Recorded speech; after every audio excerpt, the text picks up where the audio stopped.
अकबर बीरबल की कहानी, उम्र बढ़ाने वाला पेड़। एक समय की बात है जब बादशाह अकबर का परचम पूरे विश्व में फैलने लगा था। उसी दौरान तुर्किस्तान के बादशाह को अकबर की बुद्धिमत्ता की परीक्षा लेने की सूझी। तुर्किस्तान के बादशाह ने अपने दूत को संदेश पत्र देकर कुछ सिपाहियों के साथ दिल्ली रवाना किया। बादशाह ने पत्र में लिखा था, मुझे सुनने में आया है कि भारत में ऐसा पेड़ है जिसके पत्ते को खाकर इंसान की आयु बढ़ाने में मदद मिल सकती है। अगर यह बात सच है तो मेरे लिए उस पेड़ के कुछ पत्ते जरूर भेजें। जब अकबर ने उस पत्र को पढ़ा तो वह सोच में पड़ गए। इस चिंता से उबरने के लिए अकबर ने बीरबल का सहारा लिया। बीरबल की सलाह पर बादशाह अकबर ने तुर्किस्तान से आए सिपाहियों और दूत को कैद करने का आदेश दिया। सिपाही और दूत के कैदखाने में कई दिन बीत जाने के बाद अकबर और बीरबल एक दिन उनसे मिलने गए। अकबर और बीरबल को आते देखकर वो सोचने लगे कि उन्हें रिहाई मिल जाएगी, लेकिन ऐसा नहीं हुआ। बादशाह अकबर जब उनके पास पहुँचे तो उन्होंने दूत से कहा, जब तक इस किले की एक दो ईंट गिर नहीं जाती तब तक आप लोगों को आजाद नहीं करेंगे। ऐसा होने तक आप सभी के लिए यहाँ खाने पीने का पूरा इंतजाम किया जाएगा।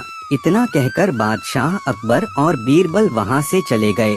उनके जाने के बाद दूत और सिपाही कैद से निकलने के लिए उपाय सोचने लगे। जब कोई रास्ता नजर नहीं आया तो भगवान से प्रार्थना करने लगे। जल्द ही उनकी प्रार्थना रंग लाई और कुछ दिनों बाद अचानक तेज भूकंप आया और भूकंप के कारण किले का एक भाग टूटकर गिर गया।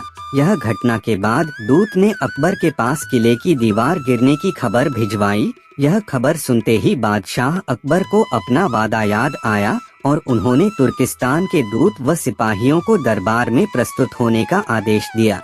उनके दरबार में पहुंचते ही बादशाह अकबर बोले, अब तो आप सबको अपने बादशाह के द्वारा भेजे गए पत्र का उत्तर मिल गया होगा। अगर अब भी आपको समझ नहीं आया है तो मैं समझा देता हूँ। तुम सिर्फ 100 लोग हो और तुम्हारी आह सुनकर किले का एक हिस्सा गिर गया। तो सोचो, जिस देश में हजारों लोगों पर अत्याचार होते हैं उस देश के बादशाह की आयु कैसे बढ़ेगी। लोगों की आह से उसका पतन तो निश्चित है। हमारे भारत देश में किसी गरीब पर अत्याचार नहीं होता, यही होता है आयुवर्धक वृक्ष। उसके कुछ दिन बाद बादशाह ने उन सभी को उनके देश भेज दिया है और रास्ते में होने वाले खर्चे के लिए कुछ पैसे भी दिए। दूत ने तुर्किस्तान पहुंचकर भारत में घटित सारी बात विस्तार से बादशाह को बताए। अकबर बीरबल की बुद्धिमत्ता देखकर तुर्किस्तान के बादशाह ने दरबार में उनकी बहुत प्रशंसा की। कहानी से सीख।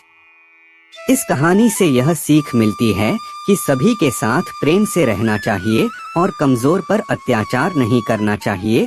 साथ ही वही देश तरक्की करता है जहां प्रजा सुखी रहती है।